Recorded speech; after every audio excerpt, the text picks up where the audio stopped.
Now it runs to part 3. You will hear a conversation between 4 students, Lynn, Thomas, Sophie and David. They are talking about one of their tutors, Marlena. First, you have some time to look at questions 21 to 25.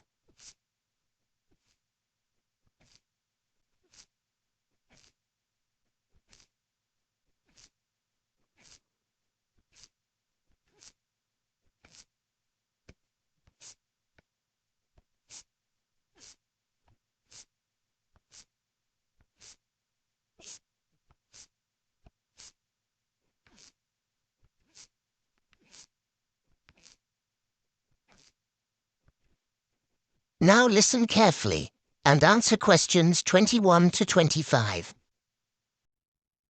Thomas, let's not go to the lab. Let's just stay here in the student lounge and drink tea and review the chapter. You know we can't do that. We've a responsibility to turn up and make sure our tutor has understood the week's lectures. If we don't go, no one will ever even realise she's got the theories all muddled up. Oh, really? Sophie, it's awful. Marlena just opens her mouth and I'm confused. Really, Marlena's our tutor. Yeah, I gathered that. You lot have got no manners. I was in the middle of saying something. She'll say things that make no sense whatsoever, and I'm thinking I've misunderstood something, and I'm looking around the room, and everyone has these looks on their faces of... disbelief and merriment. Maybe you do, Thomas, but we're not all geniuses. Really, I'll be so worried that I've got it all wrong. Then people start asking questions, and by, we figure out that she's mixed something up. That's too bad. It's not a good situation at all. But surely you're exaggerating a bit, Lynn. No, it's awful. I don't know how she got through her undergraduate studies, much less got accepted as a postgrad here. You'd think our professor would have some idea about her abilities. Before you hear the rest of the conversation, you have some time to look at questions 26 to 30.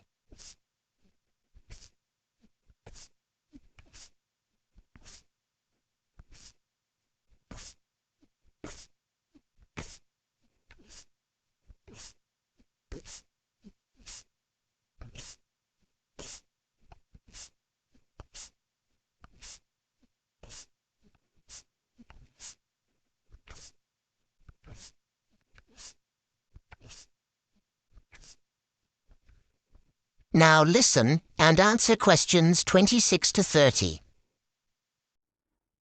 Marlena's an unusual name. Is she English? She's Spanish, David.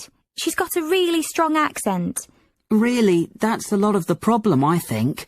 I don't think she's thick. She just doesn't communicate very well. I'm not sure she understands us completely, especially when someone's joking around. And we do tease her a bit, I must admit. What a nightmare. I'd hate to have you in my class if I was a tutor, Tom. As long as you're clever, Sophie, you'd have nothing to worry about. But you've just said she's not thick. I think I've met her, actually.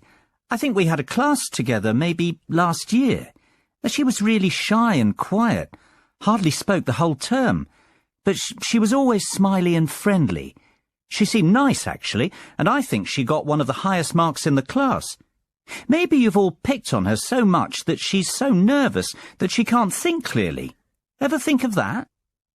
But we don't need to babysit. We need help. It's a difficult subject. Has anyone ever gone up and asked her for help individually? Yes, actually, I have.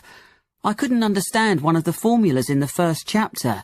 The theory about why it worked just made no sense to me. So I went and asked her about it, and she cleared it right up. She was very helpful. She's not thick, I already said that. She's just so much fun to torment, right? Yep, that's it. Lynn, if you're having trouble with something, why don't you make an appointment to meet with her individually and see if she can help you that way? Maybe you'd see a different side of her. I reckon she just hates getting up in front of the class, and I can hardly blame her. Yes, I could try that, I suppose. Guys, the tutors aren't old academics who've been teaching for 30 years. They're just like us, 2 years down the road if we're clever enough to continue with our education. I know I'd be mortified to get up in front of you lot, and I don't think I'll feel that differently in a couple of years' time. You know, we're far more experienced as students than they are as teachers. You're right, David. Really, it's more like one of our mates is trying to help us out. But, you know, our mates aren't so frightened of us. Yeah, but you aren't so horrible to your mates, are you? You now have half a minute to check your answers.